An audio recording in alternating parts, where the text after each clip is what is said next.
What's going on, guys? I just finished detailing this Jeep Wrangler behind me. I see this Jeep about once every 4 weeks, once every 3 weeks.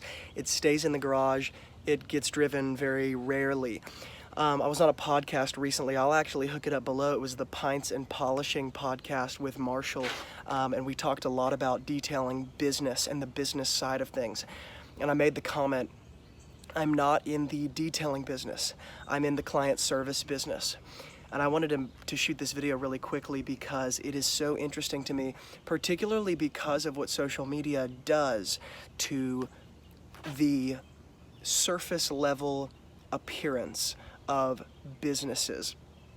You see all these Lamborghinis, all these Teslas, all these Mercedes, all these BMWs, whatever. And then next to them you see the detailer, with all the most expensive products, most expensive tools lined up at his feet. And that's what detailing business is. You're just seeing, Lamborghinis and Bugattis every day. And it's interesting because on that podcast, again, I made the comment, I'm not in the detailing business. I'm in the customer service business. I'm in the client service business. I am not here to detail this car in a way or at a level that my customer does not want. So if they want Armor All on the tires, if they want the less expensive wax on the paint, then that's what I use because I'm in the client service business. And when you can identify what business you are building, then it becomes much easier to scale in my experience. And what I mean by that is very simple. I read a book by Ray A. Kroc, who bought the McDonald's brand from the McDonald's brothers, and he was speaking at a university, and he said, what kind of business am I in? And all the business students raised their hands, and he called on one of them, and one of them said, you're in the food service business, you're in the restaurant business. And he said, not at all. I'm in the real estate business.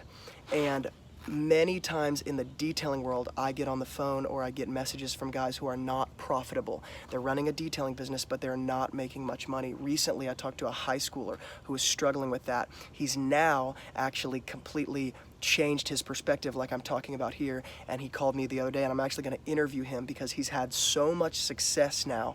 It's insane. So I just detailed this vehicle. Again, I see it once every 4 weeks. It took me about an hour, a little bit less than an hour, actually. Yeah, less than an hour. And I'm about to run and get out of here, go to my next client. But again, when I see that I'm in the client service business, this really ruffles the feathers of people on social media, because on social media, all the quote-unquote detailers, whether or not they have a professional detailing business, I do not know.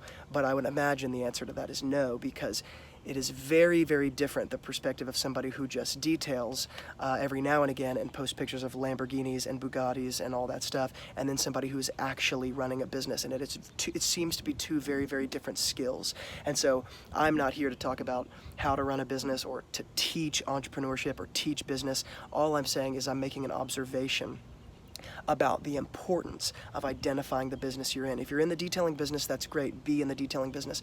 But one of the reasons why some people on social media really don't like me and they tend to really bash me is because I say things like this. I'm not in the detailing business, nor am I interested in being in the detailing business. I'm interested in the client service business. I'm interested in the end consumer, the end customer. How can I make their experience the best possible? And detailing is just an avenue in which that's happening right now. And understanding that difference is vital to becoming profitable at the end of the day, and then scaling to the point where you can detail for less than an hour, make something $65, $75, $100 an hour, and move on with your life.